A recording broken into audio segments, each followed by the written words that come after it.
आज ना अचानकच मी आणि ओवी आम्ही दोघी माहिली की कड्याला जायला निघालो होतो. खुशी इतकी झाली होती पण थोडी कमी पण होती, कारण हे सोबत नव्हते. असं चालायचंच. आता आमची बस निघाली आहे कड्याला, म्हणून आम्ही खूप खुशी आहोत. आता इतकं ऊन आहे तरी ट्रॅव्हलिंग करायचं काही कोणी सोडत नाही. आमच्यासारखं आता ऊन असून देखील आम्ही ट्रॅव्हलिंग करत आहोत. आणि तशीच खूप गर्दी होती, पण आम्हाला सीट भेटले होते. आता अंधार पडायला लागला तर देखील कडागाव यायला काही तयार नव्हते.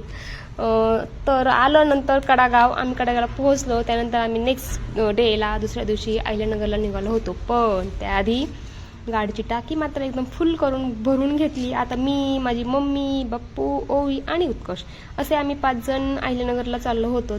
तुम्हाला जर माझा व्हिडिओ आवडला असेल तर लाईक आणि सबस्क्राईब मात्र नक्की करा, जेणेकरून मला मोटिवेट भेटेल. आता इथे आम्ही आलो होतो कार्यक्रमाला. आता घरचा कार्यक्रम असल्यामुळे मी स्टार्टिंगलाच पहिलं आलो होतो. हळूहळू पाहुणे जमायला सुद्धा सुरुवात झाली होती. ही आहे माझी मोठी बहीण, जी की ती देखील आली होती. आता इथं आम्ही कशासाठी जमलो होतो हे तुम्हाला पुढच्या भागात नक्की पाहायला मिळेल. तोपर्यंत bye bye, see you soon.